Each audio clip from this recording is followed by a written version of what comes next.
नमस्कार दोस्तों, कैसे आप सभी। आई होप आप सब लोग ठीक होंगे। दोस्तों, एक दिन पहले मैंने एक कम्युनिटी पोस्ट किया था कि अगर आप लोगों के कोई सवाल हो तो आप लोग वो मुझे कमेंट कर सकते हो। तो दोस्तों, उन्हीं सवालों के जो भी आप लोगों ने कम्युनिटी पोस्ट में कमेंट किए हैं, उन्हीं सवालों के जवाब आज मैं आप लोगों को इस वीडियो में देने वाली हूँ। जिसमें से सबसे पहला सवाल है सविता यादव ब्लॉग्स की तरफ से। वैसे उन्होंने मुझसे कोई सवाल तो नहीं पूछा है, पर ये मेरा पहला कमेंट है। मतलब इन्होंने फर्स्ट कमेंट किया था, इसलिए मैं इसको एक बार रीड कर देती हूँ। नाइस जॉब दी, वेरी ऑसम, सो क्यूट, आपकी स्माइल और बातें बहुत अच्छी है दी, आपको लाइफ में हर खुशी मिले, आप हमेशा ऐसे ही हंसते रहो। तो इन्होंने मुझे बहुत अच्छी अच्छी दुआएं दी है। Thank you so much Savita Yadav जी।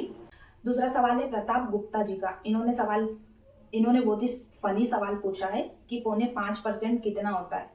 तो वो तो आप लोग ही ने बता दीजिएगा कमेंट करके कि 0.5% कितना होता है। थर्ड क्वेश्चन है आरती जी का कि मैम आपने एमपी पुलिस कोचिंग की तैयारी कहाँ से की, थोड़ा सा आइडिया दे दीजिए, मेरा भी ड्रीम है और मुझे कुछ भी आइडिया नहीं है, प्लीज हेल्प कर दीजिए। तो आरती जी, मैं आपको बता दूं, जब मतलब मैं 12th पास आउट हुई थी, उस समय तो मेरा ऐसा कुछ नहीं था कि मुझे कॉम्पिटिटिव एग्जाम की तैयारी करनी है और मुझे जॉब लेनी है, ऐसा मेरे मन में कुछ भी नहीं था। मैंने मेरी तैयारी सेकेंड ईयर में स्टार्ट की थी और उसके बाद में 1-1.5 साल बाद मेरी जॉब लग गई थी।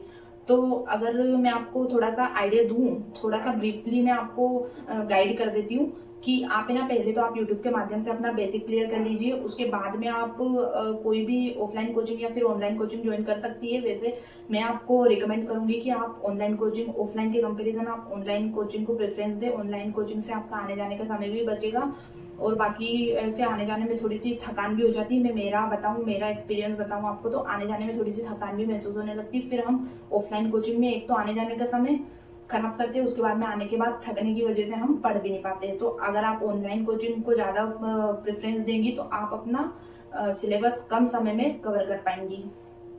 धर्मेंद्र जी का क्वेश्चन है, मैम आप कहाँ से है प्रॉपर लोकेशन। तो धर्मेंद्र, मैं आपको बता दूं कि मैं रहने वाली मैं शाजापुर जिले की हूँ। मेरी पोस्टिंग उज्जैन में है और थाना आप सब लोगों को पता ही होगा मेरा। रितेश सिंह का क्वेश्चन है, आपके हेयर इतने ज्यादा खूबसूरत कैसे है, क्या यूज करती हो आप हेयर में मैम।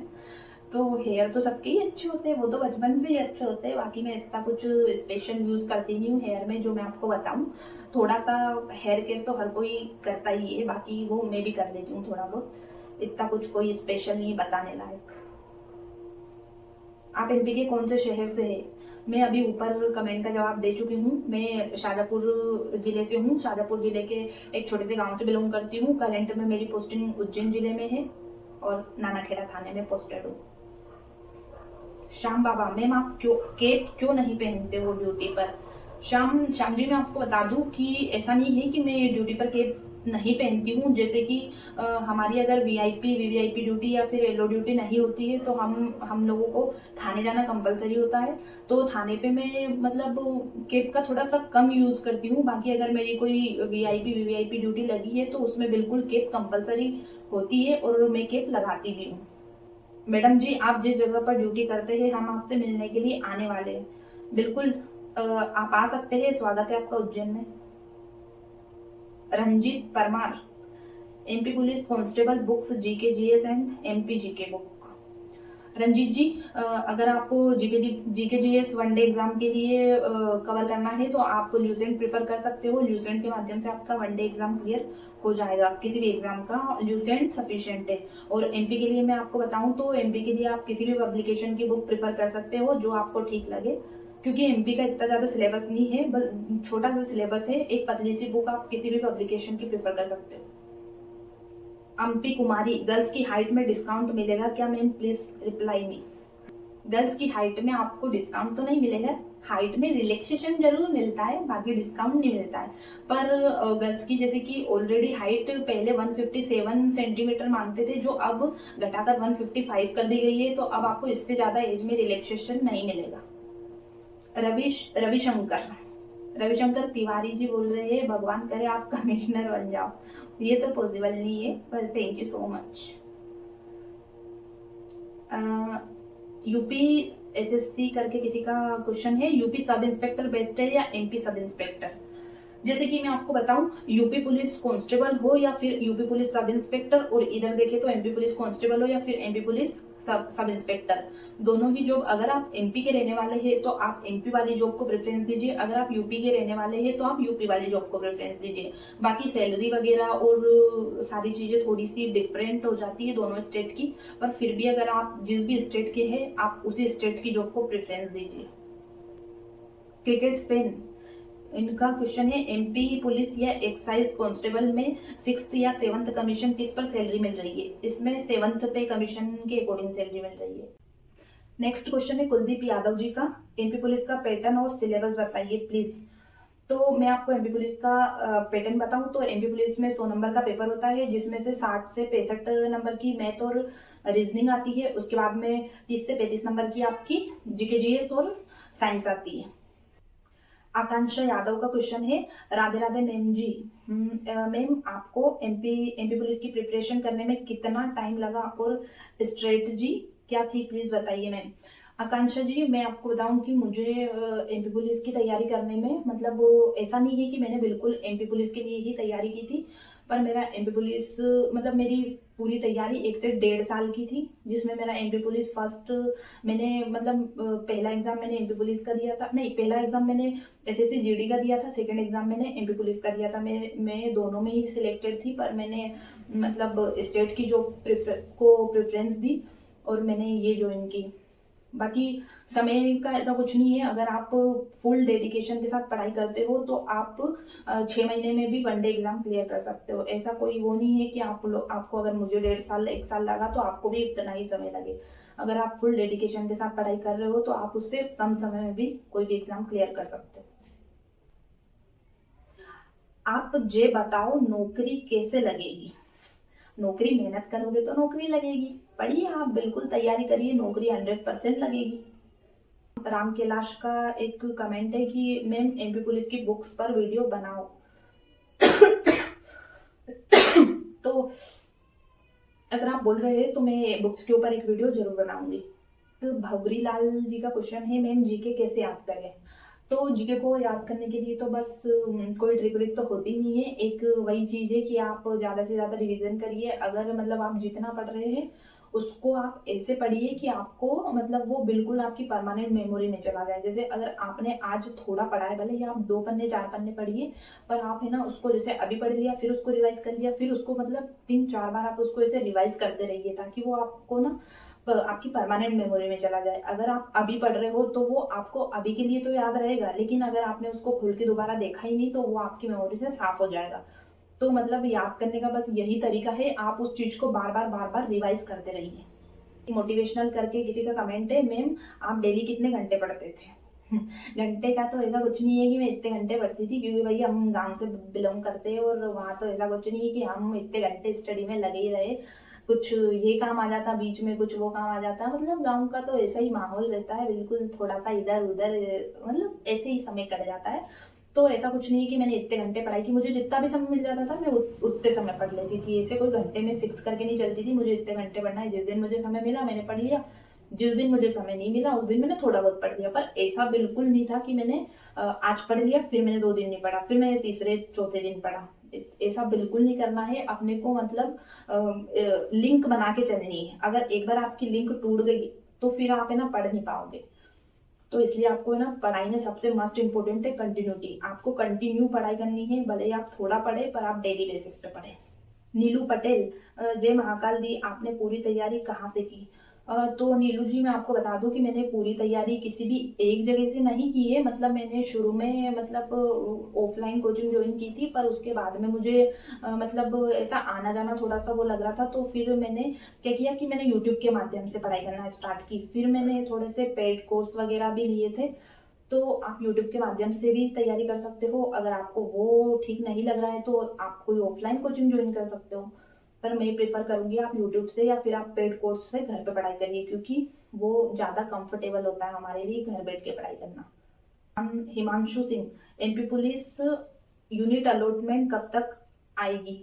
तो हिमांशु मैं आपको बता दूं एमपी पुलिस यूनिट अलॉटमेंट बहुत जल्द आने वाली है, ज़्यादा समय नहीं लगता है, पर फिर भी मैं आपको एक चीज बोलूं, यूनिट अलॉटमेंट आपकी ना हमें आज वीडियो बना रही हूँ, हो सकता है आपकी यूनिट अलॉटमेंट कल आ जाए, पर आप इतनी जल्दबाजी मत करिए इस चीज में, क्योंकि अगर आपकी एक बार यूनिट अलॉटमेंट आ गया उसके बाद में आपको तुरंत मेडिकल के लिए बुला लिया जाएगा। उसके बाद आप लोगों को जैसे ही आप मेडिकल करवा के घर जाओगे उसके थोड़े ही दिन में आप लोगों के पास वापस कॉल आ जाएगा, आप लोगों को यहाँ बुला लिया जाएगा ज्वाइनिंग के लिए, और उसके बाद में आप लोगों को यहाँ से ट्रेनिंग के लिए पहुंचा दिया जाएगा। उसके बाद तो आप ऐसे बंद जाओगे ना बिल्कुल।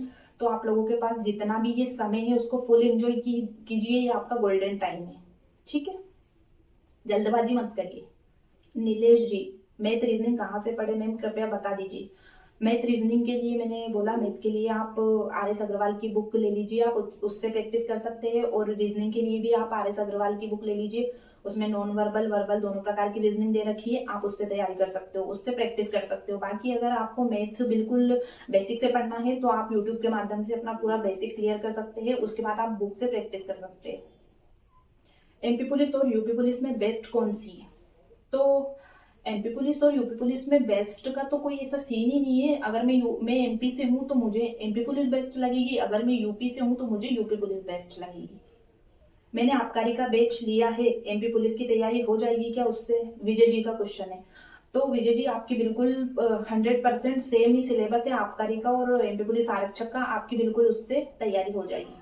मैम जो अभी ज्वाइन करेगा उनका ट्रेनिंग में फर्स्ट सैलरी कितना मिलेगा? देखिए अभी ऐसा सिस्टम चल गया है कि आपको पहले साल 70%, दूसरे साल 80%, फिर तीसरे साल 90% और चौथे साल जाके आपको 100% सैलरी मिलेगी।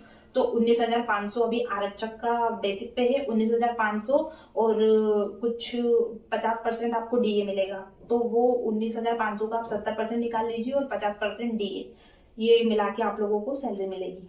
जिस समय पे हम लोग भर्ती हुए थे उस समय पे हम लोगों को पहली सैलरी 17,500 रुपए मिली थी, क्योंकि उस समय DA थोड़ा कम था, 28% DA मिलता था, तो हमारी सैलरी थोड़ी कम थी, आपकी सैलरी थोड़ी बढ़ के आएगी। मैम जब आप अपनी लाइफ में परेशान हो रही थी तब आपको सबसे ज्यादा गुस्सा किस पर आता था? मेरे को परेशान होने की जरूरत ही नहीं पड़ी, लाइफ में ऐसा कोई समय आया ही नहीं कि मैं सबसे ज्यादा परेशान हूँ। मैं मतलब 12th पास आउट हुए, थोड़ा बहुत कॉलेज वॉलेज गई 1-2 साल और उसके बाद में इधर जॉब लग गई तो इधर आ गई। परेशान होने का तो ऐसा कोई समय ही नहीं मिला कि मैं किसी पे अपनी चिढ़ निकालूं, गुस्सा निकालूं।